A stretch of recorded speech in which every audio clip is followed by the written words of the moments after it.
मैं काशी विश्वनाथ मंदिर के प्रांगण में मौजूद नंदी बोल रहा हूं। मैं आज ही आपको सब कुछ सच बता सकता हूं। 2 मिनट लगेंगे, लेकिन मेरी आंखों से बहते आंसुओं को आप महसूस नहीं कर पाओगे।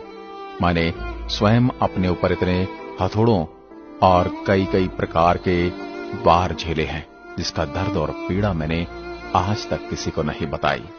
मैं कई सदियों से यहां बैठा हूं। मुझे तो ये कहने में भी शर्म आती है कि मेरे चाहने वालों को ये तक नहीं पता कि मुझे स्थापित किसने और कब किया था। लेकिन मैं आपको कह दूं, मैं अनादिकाल से मेरे प्रभु को निहारते आया हूं। मुझे सदियों पूर्व से ही मेरी आंखों के सामने अंधकार छा गया था। इस अंधकारमयी पीड़ा को मेरे अलावा और कोई नहीं जान सकता। मैंने वो पीड़ा देखी है। मैंने वो पीड़ा सही है। जब पहली बार सन 1194 में मोहम्मद गोरी नामक एक लुटेरा और उसके साथ मौजूद मलेच्छ लुटेरे ने मेरे आराध्य का मंदिर क्षतिग्रस्त करके लूट लिया था। लेकिन कुछ समय बाद ही स्थानीय लोगों ने मिलकर मेरे प्रभु का मंदिर फिर से स्थापित कर दिया। मुझे आभास हुआ कि शायद अब मैं हमेशा फिर से अपने प्रभु को निहारता रहूंगा। लेकिन सन 1447 में मैंने फिर वही खूनी खेल देखा। जिस मंदिर में कभी दूध की नदियां बहा करती थी, वहां रक्त बहते हुए देखा। क्योंकि सन 1447 में जौनपुर के सुल्तान मोहम्मद शाह द्वारा तोड़ दिया गया था एक बार फिर से मेरा यह मंदिर, और मूर्ति पूजकों को मार दिया गया। अगर विश्व में कोई पीड़ितों का देश होगा तो सर्वप्रथम मेरे बारे में ही चर्चा होती है। जिस पीड़ा से मैं पीड़ित हूं, उसके बारे में आज तक कहीं कोई चर्चा मैंने नहीं सुनी। मैं यहीं वीरान भूमि पर बैठे बैठे सारे खूनी खेल को देखता रहा। फिर एक बार मैंने प्रसन्नता का आभास किया जब सन 1585 में राजा टोडरमल जी की सहायता से पंडित नारायण भट्ट जी द्वारा मेरे स्थान पर एक भव्य मंदिर का पुनर्निर्माण किया गया। टोडरमल जी ने मंदिर का पुनर्निर्माण सन 1585 में करवाया था। मैं प्रसन्नता के मारे नाचने लगा था, क्योंकि मैंने पुनः वही वैभव प्राप्त कर लिया था। लेकिन कुछ ही वर्षों में पुनः मेरी इस प्रसन्नता को किसी की नजर लग गई। अमेरिकी इतिहासकार ने अपनी किताब में लिखा था कि आक्रांताओं ने भारत में जो आक्रमण किए, उसका वर्णन कभी किसी ने अच्छे से नहीं किया, वरना भारत में धार्मिक लोगों ने जो यातनाएं झेली हैं, उसका वर्णन करना बड़ा ही मुश्किल हो जाता। एक बार फिर शाहजहां ने सन 1632 में अपना आदेश पारित किया कि मंदिर तोड़ दो, मूर्ति पूजकों का भंजन कर दो, मूर्तियों का विनाश कर दो। फिर क्या था, हजारों हिंदुओं का विनाश कर दिया गया। शाहजहां की सेना का हिंदुओं ने प्रबल विरोध किया। जिस काशी में भजन और कीर्तन होते थे, वहां 1632 में खूनी खेल हो रहा था। मूर्ति पूजकों को मूर्ति पूजा का दंड दिया जा रहा था। जिन पंडितों के हाथों में वेद पुराण थे, उनके हाथ में मैंने त्रिशूल देखे। भारी विरोध के कारण आक्रमणकारी मेन ग्रह को तो नहीं तोड़ पाए, लेकिन काशी में मौजूद अन्य 63 मंदिरों को तोड़ दिया गया। मूर्ति पूजकों को ऐसा दंड मैंने देते हुए कभी न सोचा था। शाहजहां की सेना तो चली गई, लेकिन पीछे जो नरसंहार और पीड़ा का दृश्य मैंने देखा, वह आज भी मेरे हृदय को झकझोर देता है। जैसे तैसे कुछ वर्ष गुजरे और फिर एक अन्य हमलावर औरंगजेब ने 18 अप्रैल 1669 में आदेश पारित किया कि काशी विश्वनाथ का ज्ञानवापी मंदिर तोड़ दो, और फिर से मूर्ति पूजकों के ऊपर आक्रमण हुआ। इनकी राजा से कोई दुश्मनी नहीं थी, परंतु राजा को इनका मूर्ति पूजक होना ही इनका सबसे बड़ा अपराध लगता था। औरंगजेब के इस आदेश की प्रति को आज भी कोलकाता की लाइब्रेरी में सुरक्षित रखा हुआ है। 1669 के इस आक्रमण के बाद पूरी काशी में असंख्य मंदिरों को तोड़ा गया और ज्ञानवापी मंदिर के गर्भगृह का अनादर करके आक्रमणकारियों ने उनके पूजा स्थल बना दिए। हजारों हजार निरीह निर्दोष लोगों का भंजन किया गया। वो दृश्य और पीड़ा सहन करने के लिए मुझे अपनी आंखें बंद कर अंधकार में जीवन की ओर अग्रसर होना पड़ा। फिर 1669 की एक शाम आई। मेरे ही सामने एक प्रति आक्रमणकारियों द्वारा लिखी जा रही थी कि मंदिर तोड़ दिया गया है, मूर्तियों का अनादर किया जा चुका है। ये सूचना बादशाह औरंगजेब को दे दी गई, और इसी समय मेरे सामने ज्ञान पापी परिसर में मस्जिद का निर्माण किया गया। मेरा आराध्य प्रभु का अनादर किया गया। मैं उस हनुमान का आज भी इंतजार करता हूं, जिन्होंने अपने प्रभु को हर समय मुसीबतों में बचाया। मैं अपनी आंखों के सामने हमेशा से अपने प्रभु के दर्शन करता था, लेकिन अब मेरी आंखों के सामने क्या है वो प्रभु के भक्त सब जानते हैं। कौन कहता है कि सिर्फ प्रभु ही भक्तों को बचाते हैं? रामायण काल में हनुमान जी ने हर समय प्रभु की छाया बनकर उनकी सहायता की थी। मैं आज मेरे प्रभु के चाहने वालों से उसी हनुमान होने की प्रतीक्षा कर रहा हूँ।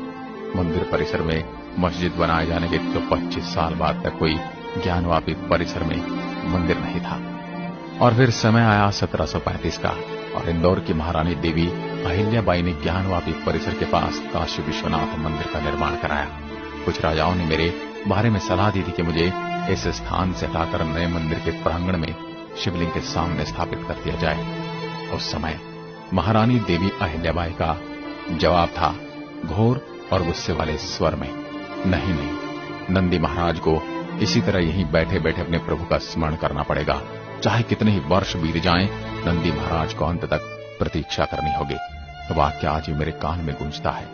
कभी कभी मैं टूट जाता हूं, दिल बैठ जाता है, आंखों से आंसुओं की बूंदें टपकने लगती हैं, परंतु मैं महारानी देवी अहिल्याबाई को वो वाक्य स्मरण कर लेता हूं। उससे मुझे शक्ति मिलती है और मैं फिर प्रतीक्षा में लीन हो जाता हूं। मेरे इस परिसर का ये विवाद पहली बार तब गरमाया जब मेरे हिंदू समाज के लोगों को लगा कि उनके साथ कुछ अन्याय हुआ है। तब उन्होंने इस गुम्बद रूपी इमारत को उन्हें सौंपने की पेशकश की।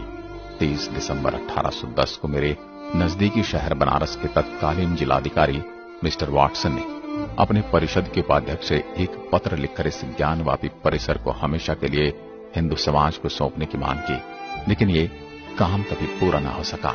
आगे आपको बताते चलूं कि 1829 से 1830 तक ग्वालियर की महारानी बैजाबाई ने इस मंदिर में ज्ञानवापी मंडप बनवाया था और महाराजा नेपाल ने मेरी एक प्रतिमा स्थापित करवाई थी। मुझे दुख इस बात का कि मेरे इस परिसर का जिक्र उस समय के राजस्व के अनुसार जामा मस्जिद ज्ञानवापी के रूप में हुआ, लेकिन एक बार फिर मैंने मन में प्रसन्नता महसूस की। 1980 के दशक में विश्व हिंदू संगठन ने कुछ राष्ट्रवादी ताकतों के साथ मिलकर ज्ञानवापी मस्जिद के स्थान पर मंदिर बनाने के उद्देश्य से एक बड़ा राष्ट्रव्यापी अभियान चलाया था, और हिंदू पक्ष की ओर से कुछ विद्वान थे जिनके मैं नाम ले रहा हूं।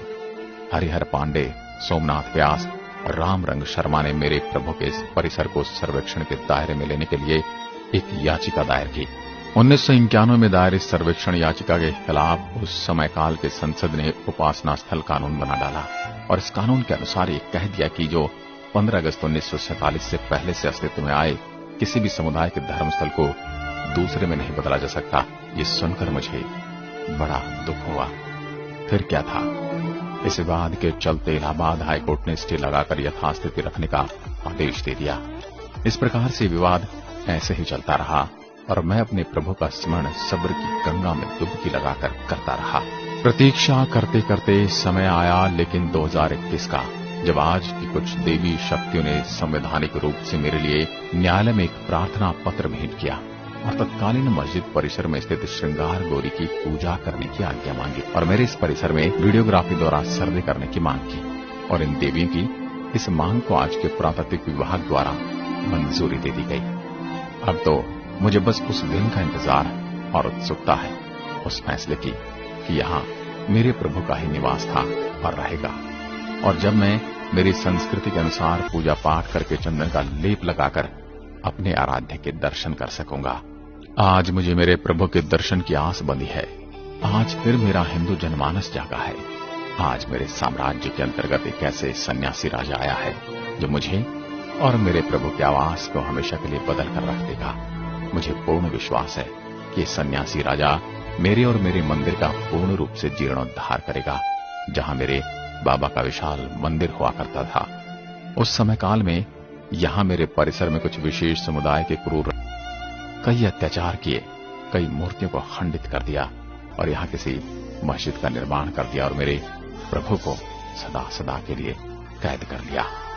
मैं काशी विश्वनाथ मंदिर के प्रांगण में मौजूद नंदी बोल रहा हूं। आशा करता हूं आप सभी को मेरा ये दर्द समझ में आया होगा और मुझे पूर्ण विश्वास है कि आप सभी को मेरे इस फैसले का बेसब्री से इंतजार है। आज की वीडियो में बस इतना ही। नमस्कार। हर हर महादेव।